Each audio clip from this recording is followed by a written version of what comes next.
예, 저는 지난 시간에 이어서 사사기 2장 1절 5절 말씀을 통해서 하나님의 사자의 책망이라는 제목으로 하나님의 말씀을 함께 나눠보려고 합니다. 지난 시간에도 우리가 보았듯이 하나님의 사자가 길갈에서 복임으로 올라왔습니다. 이 복임이라는 이름은 무슨 뜻이라고요? 무섭다 이런 뜻입니다. 그러니까 이 복임이라는 그 지역은 그 이후에 이루어진 것이지만 그 지역 복임으로 길갈에 있던 사자가 올라왔습니다.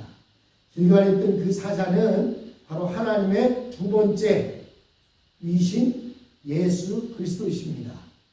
그가 나중에는 신약에서 바로 마리아의 몸을 빌려서 이 땅에 오신 예수님이신데, 그분이 길갈에서 어떤 일을 했죠? 요단강을 건너서 여리고성을 전쟁을 벌이기 전에 모든 이스라엘 백성 남자들에게 할례를 해라. 그래서 길갈에서 그들이 바로 적군을 눈앞에 두고 그곳에서 모두가 죽으면 죽으리라 라는 심정으로 할례를 해했고, 결국 그들은 여리고성을 전투 한번 벌이지 아니하고 주님의 약속의 명령을 따라 매일 하루에 한 바퀴씩 돌다가 마지막 날 7바퀴를 돌았을 때 그 성이 우르르 무너지는 그러한 역사를 경험하게 되었습니다. 바로 그랬던 그들이 20-30년이 지난 오늘 이 시점에는 어떻게 살아가고 있습니까? 그들의 모습이 하나님 보시기에 바르지 않았어요.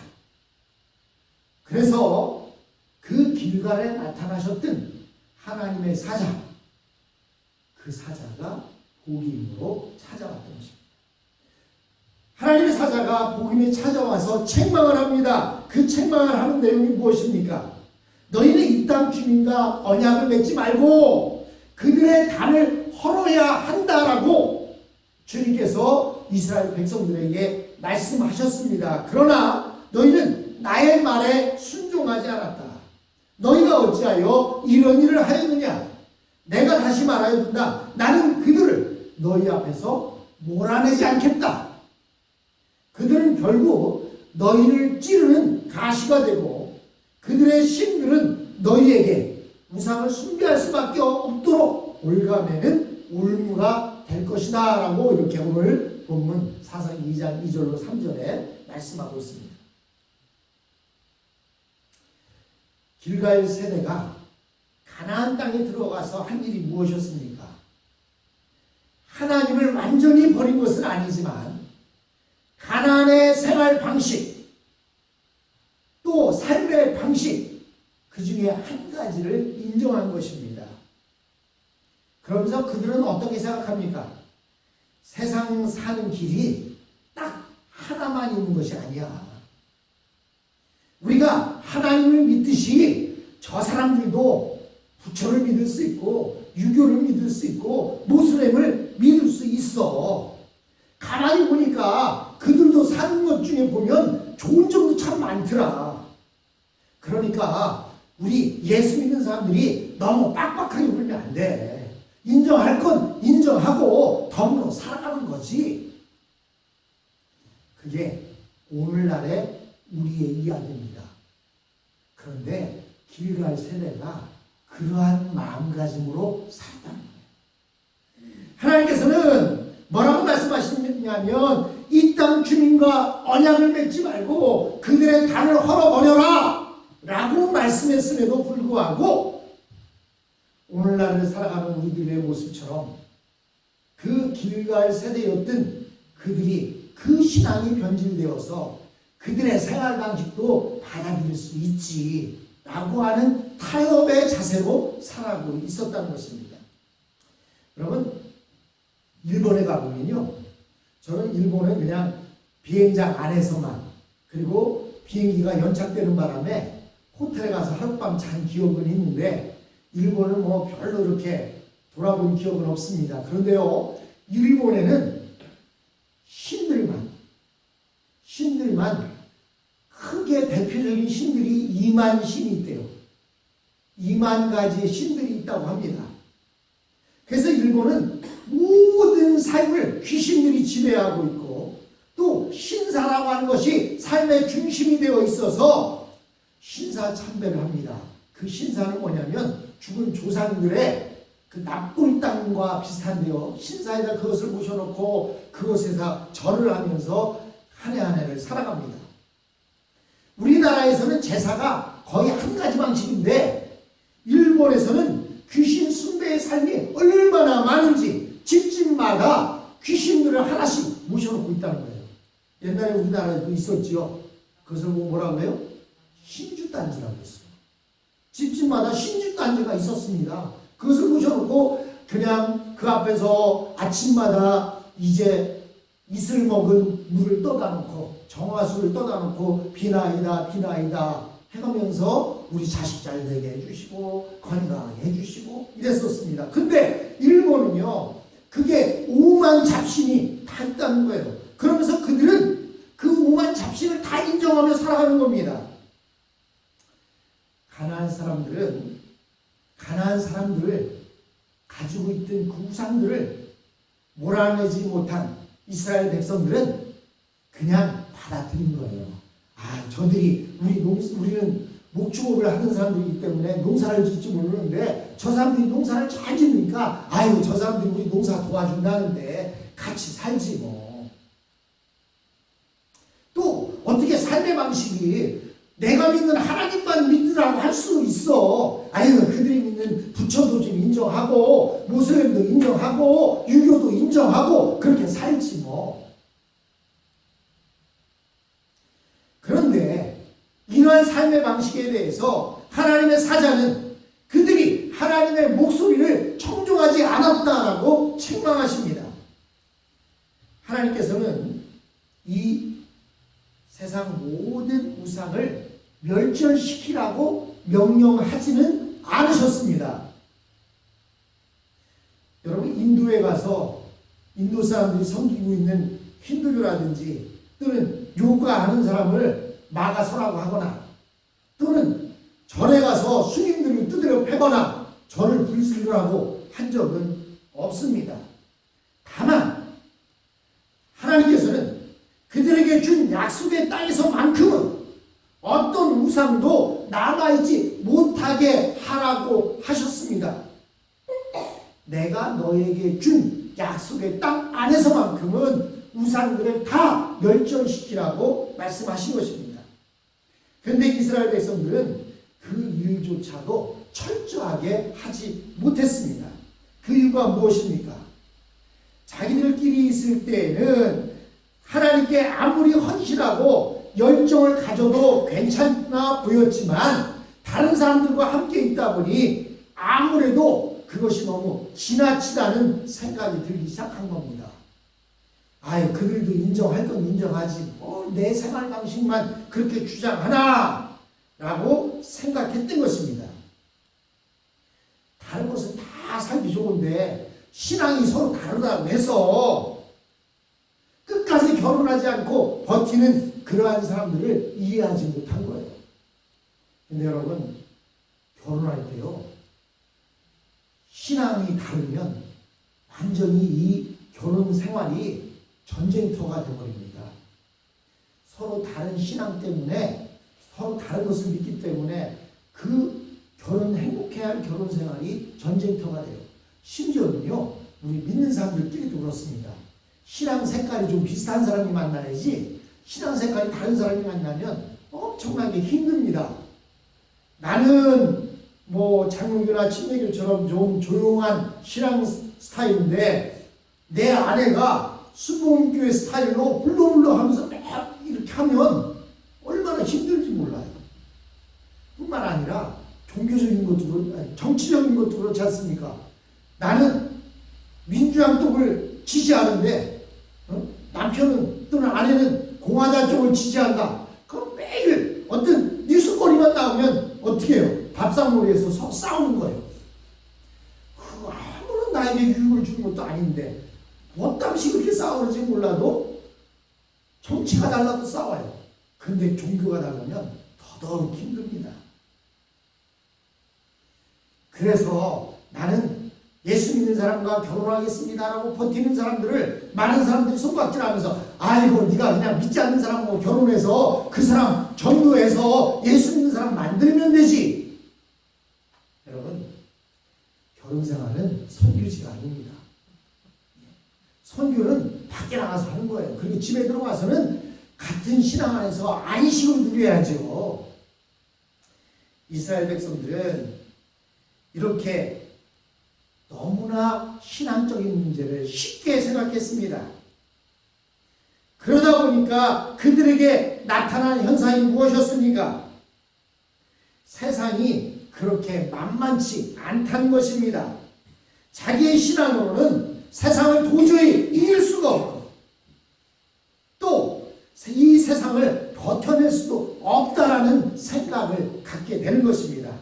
믿음으로 공부하기가 힘들고 믿음으로 취직하기가 힘들고 믿음으로 결혼하기가 힘듭니다.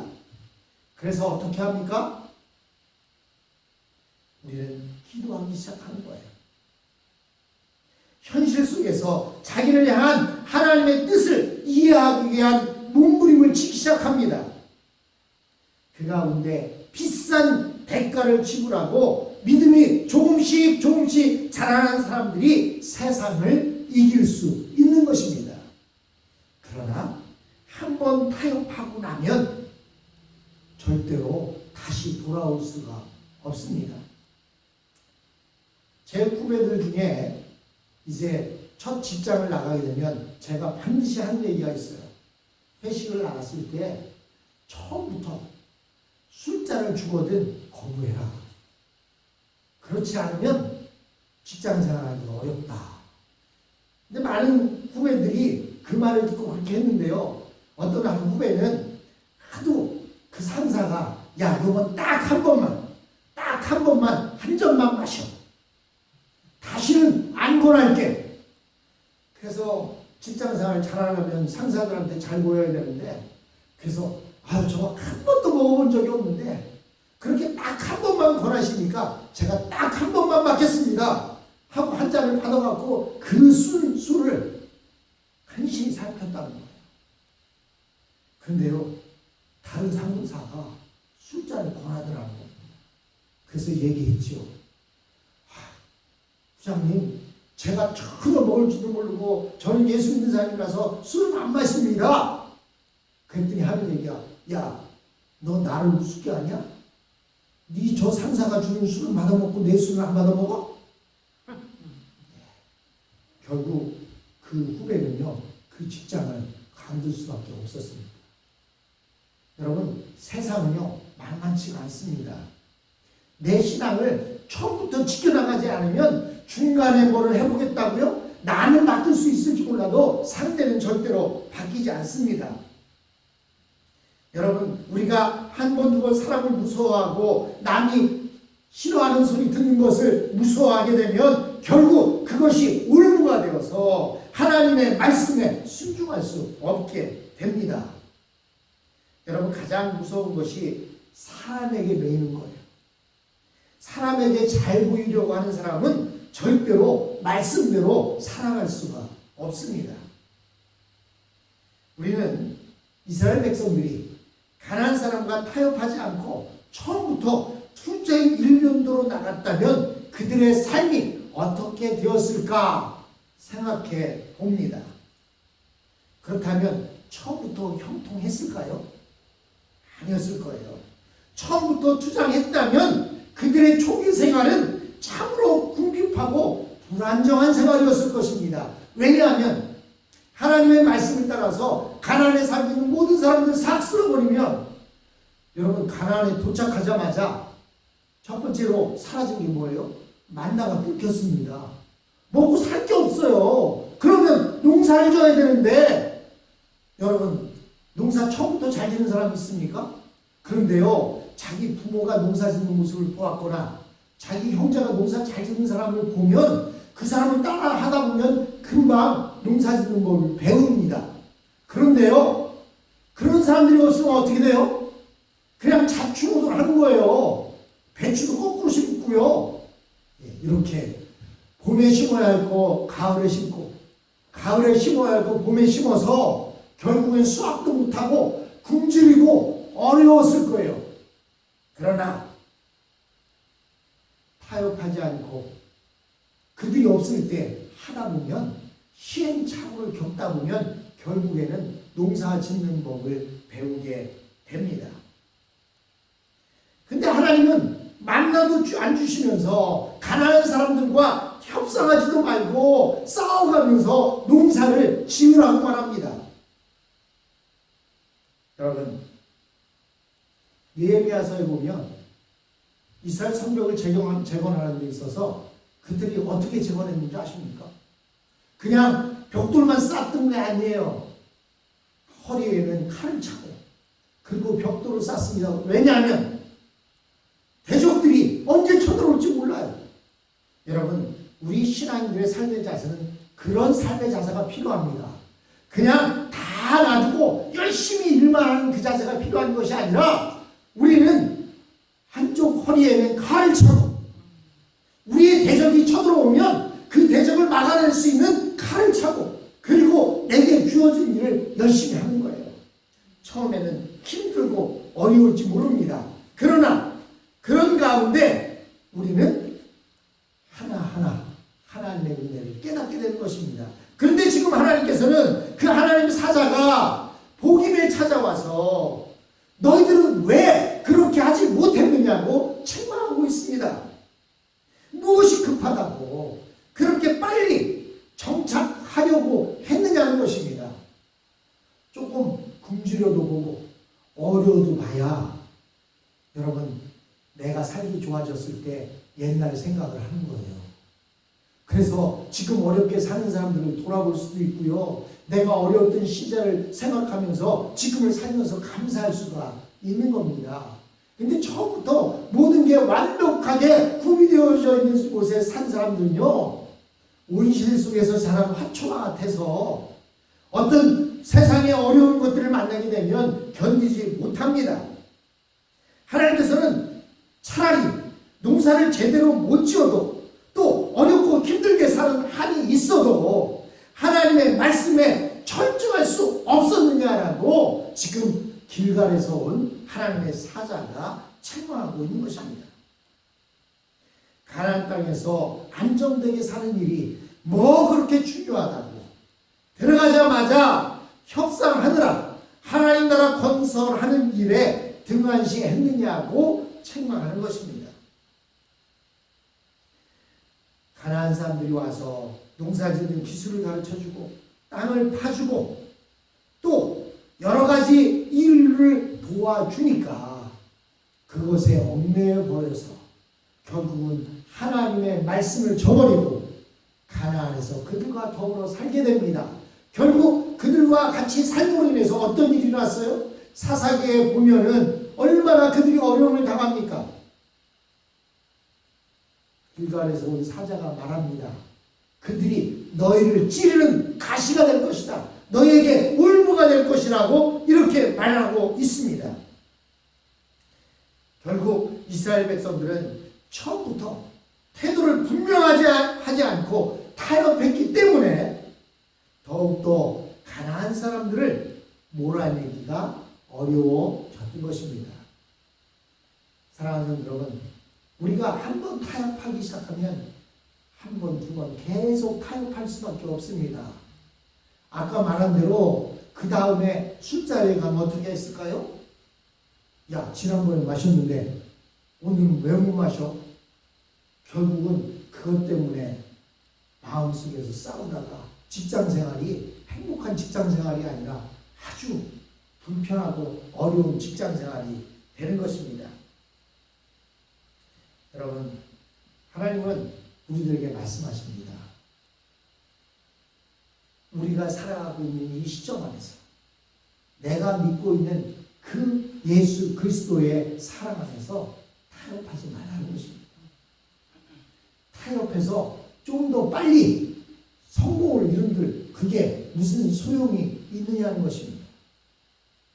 조금 어려운 것 같고 더딘 것 같고 좁은 길 같고 힘든 길 같더라도 하나님의 약속의 말씀을 붙잡고 나아갈 때 그 길을 통과한 뒤에는 꽃길이 기다리고 있다는 것입니다. 그런데 이스라엘 백성들은 그렇게 하지 못했습니다. 그 이유는 첫 단추를 잘못 꿰었기 때문입니다. 그러므로 2021년을 살아가는 저와 여러분, 첫 단추를 잘 깹시다. 그 첫 단추가 무엇입니까? 하나님의 말씀에 순종하는 것입니다. 하나님의 말씀에 순종하는 그 첫 단추를 잘 깨어야 옷이 아름다움을 갖출 수 있게 되는 것입니다. 사랑하는 성도 여러분, 2021년 하나님의 말씀만을 붙잡고 말씀 안에서 승리합시다. 또 우리가 딴 건 몰라도 1년에 성경 일독만큼은 하겠다 이렇게 다짐하시고, 또 저와 함께 하고 있는 분들 내일이면 창세기가 끝납니다. 그러면 벌써 66권 가운데 욥기서와 창세기서 두 가지를 마치게 됩니다. 여러분들 아직 늦지 않았습니다. 물론 여러분 방식대로 읽어도 좋습니다. 그러나 그렇게 못하시는 분들은 저와 함께 따라오시면서 성경 한번 읽고 문제 보고 다시 성경 답 찾고 이러다 보면 성경을 2번씩 읽게 됩니다. 그리고 그 답을 찾으라고 하는 것은 무슨 채점을 하기 위해서보다는 여러분들이 주의 깊게 한 번 더 읽어보라고 하는 그런 의미가 있습니다. 여러분들, 우리 하나님의 말씀 우리가 가까이 두고 2021년 한 해를 살아가는 귀한 한 해가 되었으면 합니다.